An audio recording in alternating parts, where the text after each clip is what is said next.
One day the Buddha was sitting with his disciples in the courtyard, and they heard all this noise outside, two people arguing. And then through the doors walked a couple, looking very angry. And the Buddha greets them and has them sit down and said, "How can I help you?" And they started in on a big argument. He said, "Look, she's driving me crazy. Every day she's complaining and nagging and moaning, and she won't do the simple things that I ask her." And then she says, "That's not true. You're the cause of the problem."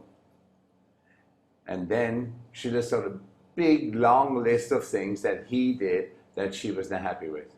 And then they really get into it. And they start shouting and screaming at each other. But the Buddha doesn't say anything. He doesn't tell them to stop. He just let them argue and fight all the way through. And after a while, they suddenly realize that everything is very quiet except for them. They stop talking.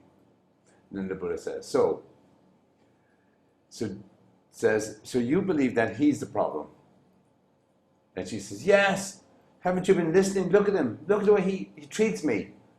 And then he says to the man, "So you believe that she's the problem?" "Of course. Look how disrespectful she is." Then he says to the man, "You're looking at her and you're saying that she's the problem, but you're wrong. You're the problem." And then the woman goes, "Yeah, see, I told you, even the Buddha knows you're the fucking problem."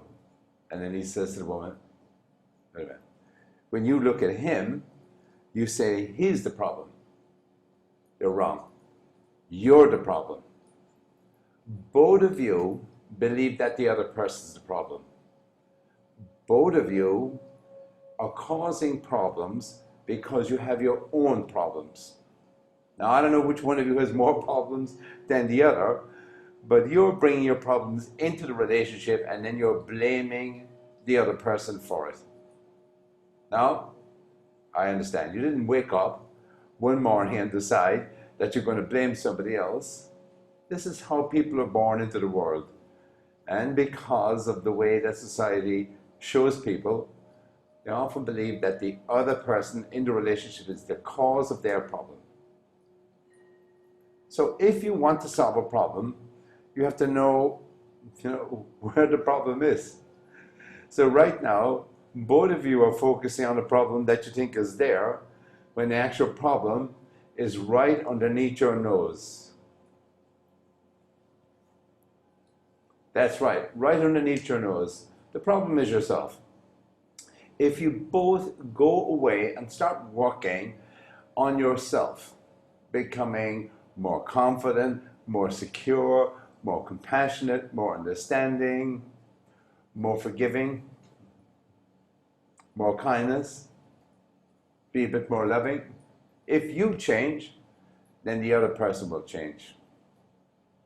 But sitting around believing that the other person is a problem will create an even bigger problem for you. Because when you start throwing your problems at somebody, your insecurities, your nasty habits for criticizing, your impatience, your anger, your frustration, when you start throwing all that stuff, it all comes flying right back at you. So the two of them looked at each other for a while. They kind of knew that he was right.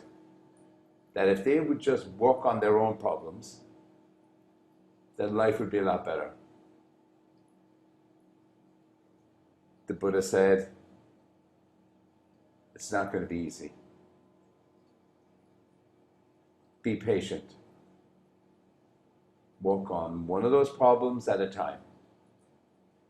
Every day, practice a little bit more patience. Not just with your partner, but with everybody. Slow down. Enjoy life. You're going to get all the results you want, but rushing through life and stressing yourself out and not being patient will make things worse for yourself. Each day, take one of those things that you need to work on. And if you do this, it won't be quick, but if you do this, if you change, if you have less problems, the other person will be forced to change as well. Now, the Buddha never said what happened with this couple, but if you think about it, this is the case with all relationships. All relationships focus too much on blaming the other person and not taking enough responsibility for fixing themselves. If you are right, then the world will be right. And then the Buddha said, tell you what, he took off his glasses, put on his sunglasses, and he said, oh, fuck off, because I want to enjoy the sunset.